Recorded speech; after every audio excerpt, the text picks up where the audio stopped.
Olá, seja muito bem-vindo ao Café Virtual. Espero que você esteja bem, com saúde, sob a paz do nosso Deus. E hoje o nosso tema é chupim. Chupim, eu estou me referindo a uma ave chamada Molotrus bonariensis. É muito conhecida, né? É um pássaro, geralmente os machos são pretos, com tom azul violeta. Eles são conhecidos também como azulão, como coricho. As fêmeas têm um tom mais pro pardo, não tem tanto brilho. Mas elas têm um comportamento muito estranho, né? Elas botam nos ninhos de outros pássaros, às vezes do tico-tico, às vezes da graúna, e daqueles ovos dela nasce o filhotinho e ele é cuidado por outros pássaros, ou seja, ela é chamada de parasita de ninho, aproveitadora, por isso que é chamada de chupim.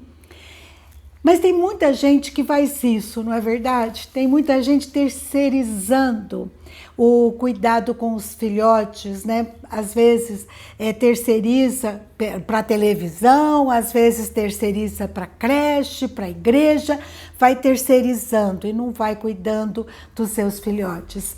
O chupim faz isso. Mas o chupim, então, é um símbolo de pessoas que aproveitam, né? A oportunista vai aproveitando. Eu gostaria de estudar com vocês uma história que lá está em Gênesis, a partir do capítulo 11, conta sobre Abraão. E ele tem um irmão, Arã, que morre e deixa um filho chamado Ló. Ló, ele é mais ou menos adotado por Abraão, ele vai seguindo Abraão, aonde Abraão vai. Abraão vai para Siquém, vai para o Oriente de Betel, vai para o Egito e Ló vai junto. A gente vê que aonde Abraão vai, Ló vai atrás. Mas no capítulo 13 de Gênesis, né, no capítulo 8 em diante, conta que os pastores de Abraão começam a brigar com os pastores de Ló. E Ló então fala, olha, para não ter contenta, capítulo 13 de Gênesis, versículo 8, cada um vai para um lado, você escolhe, Abraão fala para Ló. E lá no versículo 10 diz que Ló, ele levanta os olhos e ele viu toda a campina do Jordão, que era toda bem regada, e ele fala, eu quero essa campina, que lá é bom, hein? Terra boa, né? Verdinha, é ali que eu quero ir. E ele vai para lá, escolheu o melhor, né? Essa é a pessoa que não quer perder, não perde brecha, né? Para se dar bem e quer levar vantagem em tudo. Você conhece pessoas assim? Abraão, para ele, tanto fazia para lá ou para cá, porque ele dependia do Senhor. Não importava o lugar, estava tudo bom. Mas Ló vai. E aqui vai contando que Ló vai se aproximando de Sodoma, ele vai se ambientando, ele vai se encaixando com o pecado, vai se acostumando. E aqui a gente vê que o quanto que a gente tem que tomar cuidado, né? Há muitas pessoas assim que adoram a Deus, vão para a igreja, se tiver alguém empurrando, alguém levando, né? A pessoa se encosta, né? Se escolhe em alguém. Ela não tem fé, às vezes luz própria, e ela não tem muita convicção, ela vai se acomodando aqui e ali.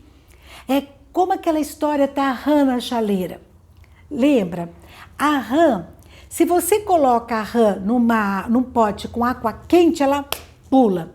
Mas se você coloca a rã num pote com água na temperatura ambiente, ela vai ficando ali, vai ficando. Se você começar a esquentar, ela continua ali até morrer cozida. Ela vai se acostumando, né, com o ambiente. E muitas vezes a gente tem que tomar cuidado para não fazer isso. Nós estamos vivendo num mundo em que os valores estão sendo invertidos e coisas absurdas estão acontecendo. A gente liga a televisão, a gente vê a internet, a gente fala, como é que pode isso? Há uma mudança de valores, há uma inversão. Que se os nossos bisavós viessem, né, aqui na Terra agora e abrissem os jornais, eles iam ficar desesperados, angustiados. Que mundo é esse que nós estamos? E é isso que a gente faz, a gente tem que tomar cuidado. Lá em Apocalipse 3, versículo 15 e 16, Jesus fala assim, olha, eu conheço as tuas obras, eu sei que você não é frio nem quente.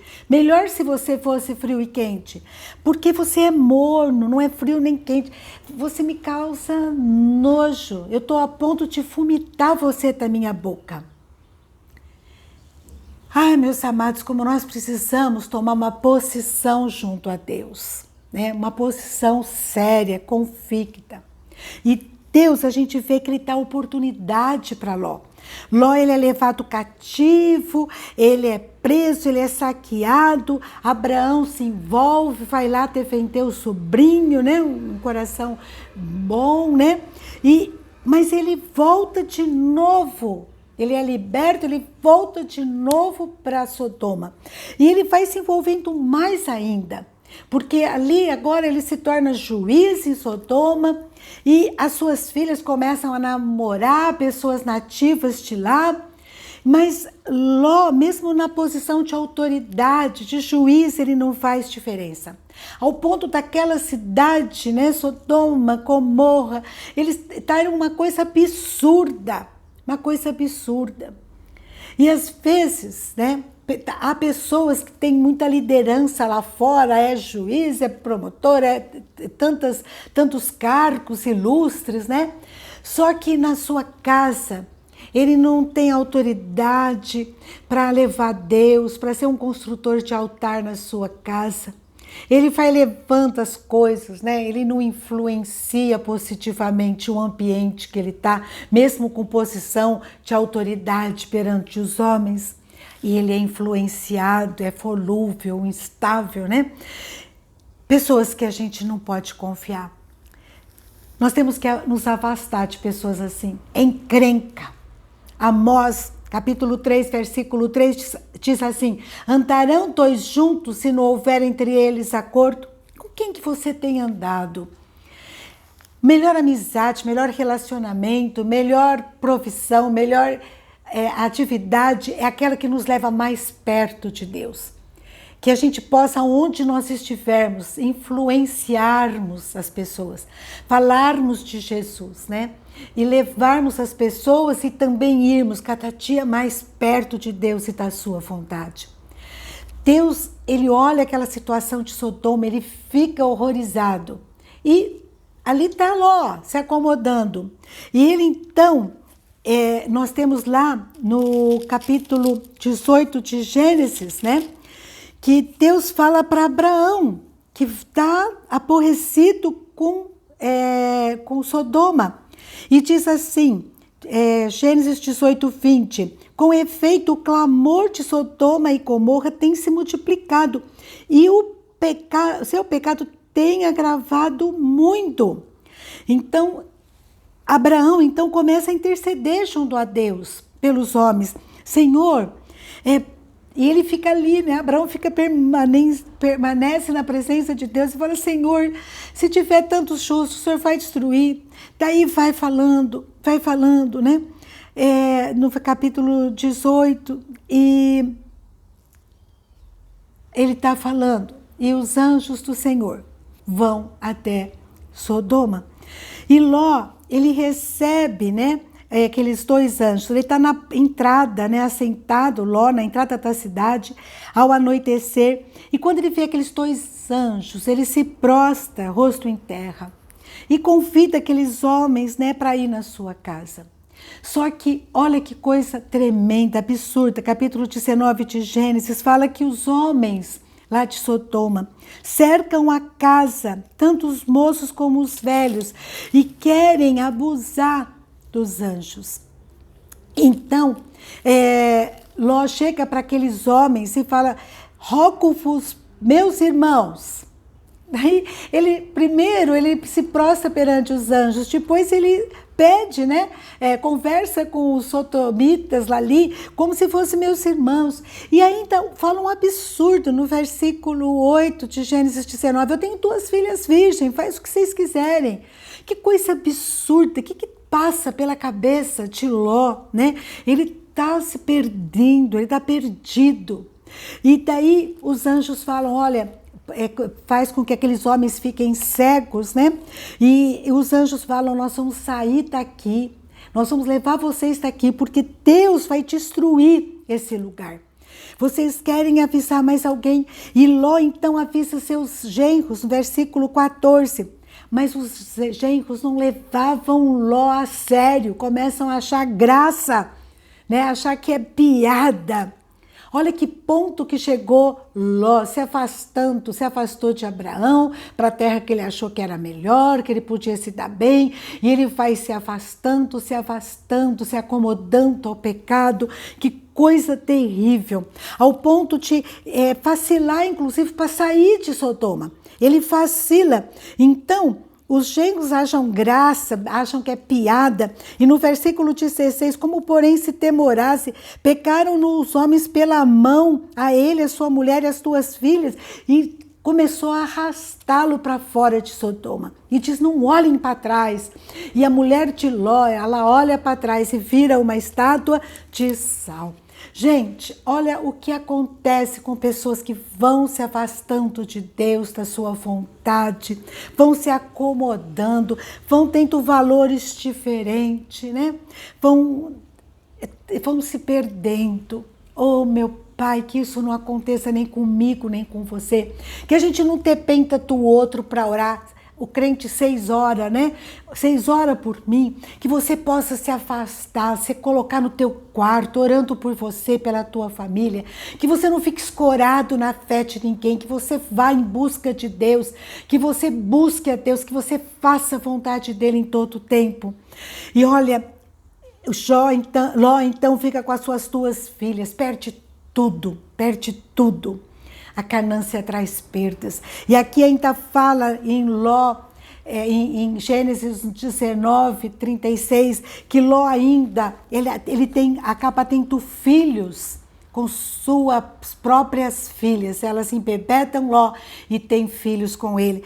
Dá origem a 2 povos, Moabe, que é o pai dos moabitas, e Ben-amim, que é o pai dos amonitas. 2 povos que causaram tanta complicação na vida do povo de Israel, dos descendentes de Abraão.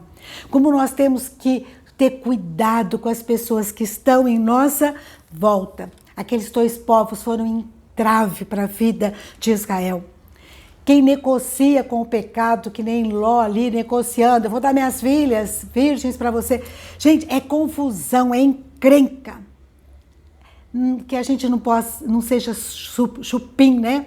Ficar na dependência do outro, do ninho do outro, na presença de Deus. Que nós possamos ir na presença de Deus com o coração humilde, pedindo perdão a Ele, com foco, que você possa buscar a Deus. É lógico que é bom que as pessoas orem por nós, é tão bom a gente orar junto, né? Quando 2 ou 3 estiverem reunidos em meu nome, ali estarei. Mas não dependa só desse momento, vá em busca do Senhor. Lembrando que o melhor relacionamento, trabalho, cidade, melhor lugar para você estar é aquele que te leva mais perto de Deus e da sua vontade. Moisés, lá em Êxodo 33:15, diz assim: se a tua presença não for comigo, não nos faça sair desse lugar. Meus amados, o melhor lugar é na presença de Deus. Não importa que seja deserto, mesmo que seja deserto, é melhor o deserto com Deus do que oásis, fartura sem Ele. Busque a Deus, você. Busque ao nosso Deus e que Ele possa ministrar no teu coração uma palavra de transformação, de ânimo, de esperança. Busque a Deus, né? Não fique na dependência de outro, do ninho do outro, do tabernáculo do outro, do altar do outro. Adore você a Deus em todo o tempo. E que Deus possa ministrar no teu coração particularmente, porque o nosso Deus é um Deus pessoal e Ele fala comigo e com você pessoalmente. Esse é o nosso Deus. Então que nós possamos buscá-lo, nós, cada um de vocês e eu também, a presença desse Deus e que Ele ministre e fale ao nosso coração. Amém? Um grande abraço. Fica com Deus e que Ele ministre ao teu coração hoje e sempre, em nome de Jesus. E até a próxima, se Deus quiser.